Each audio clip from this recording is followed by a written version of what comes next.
This is the Myford lathe that I have for sale, and it has been cleaned, restored, repainted, and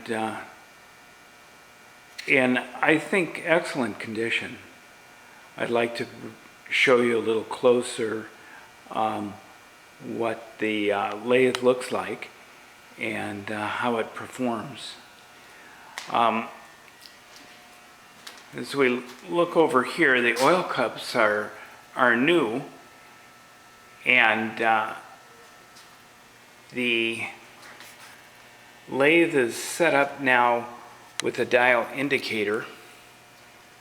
I don't know if this is coming into focus very well, but I have set it up, and the indicator shows that it's about run out here is about 1 1/2 thousandths on the spindle with the 3-jaw chuck. Now with collets it may even be better. I don't have collets for this machine. The lathe bed has some staining on it, but it's very smooth, and there's no ridges or marks as we travel down the lathe bed. I'm going to remove this indicator and set that over on the side here. The tool post holder is new. It comes with 6 holders. One of them is used and the other 5 are new. One of them is for a cutoff tool and the other is just for lathe cutting tools. So we move down the lathe bed. Again, it's in very good condition. There are some marks in the lathe bed. Not many, but there are a few nicks or divots. The tailstock has not been restored. You can see some chips in the paint on the tailstock. It does function 100%. It's really a nice tailstock. Has a lever to lock it. The hand wheel here, this runs the carriage back and forth. The hand wheel is new. It's a replacement part. The chip pan is new, along with the riser blocks, and it is mounted on a Kennedy cabinet with 5 drawers and a maple top. The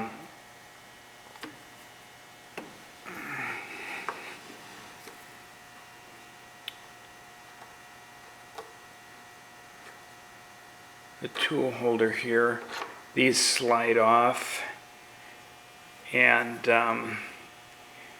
as I said, we've got I showed you in other pictures how many tool holders there are. Cross slide is the Myford cross slide with the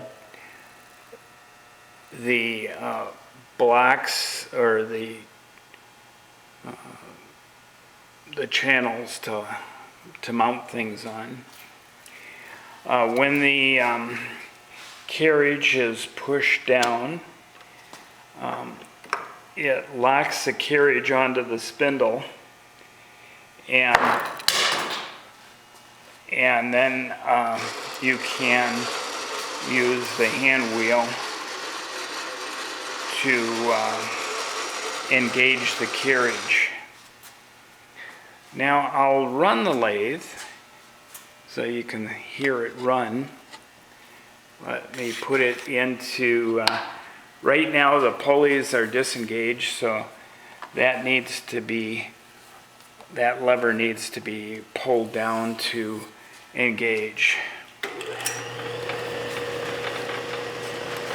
It is running and very smoothly, and This will engage the screw down below. So if I throw that into position, whoop, doing this with one hand is a little bit tricky. Nope, that one stays there. This is the one I need to change to engage the screw. You can see that it is engaged now and running.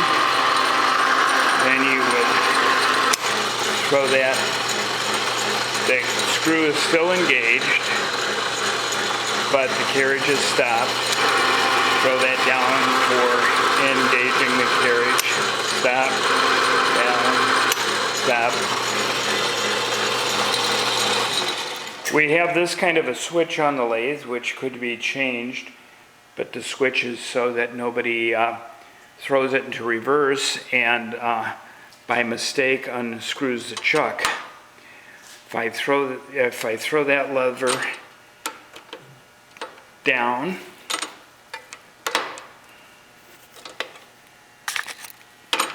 into the bottom position, the screw will engage in the opposite way and the carriage will travel now to the left.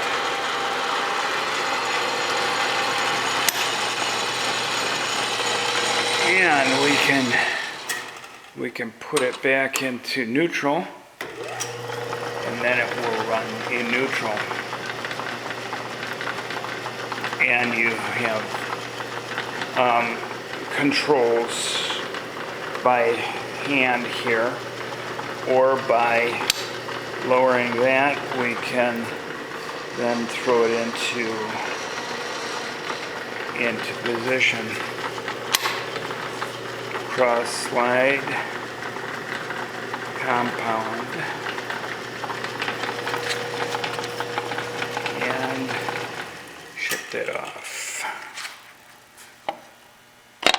This slides up for changing belts or engaging back gear, and then this is where you put your change gears if you're going to cut threads.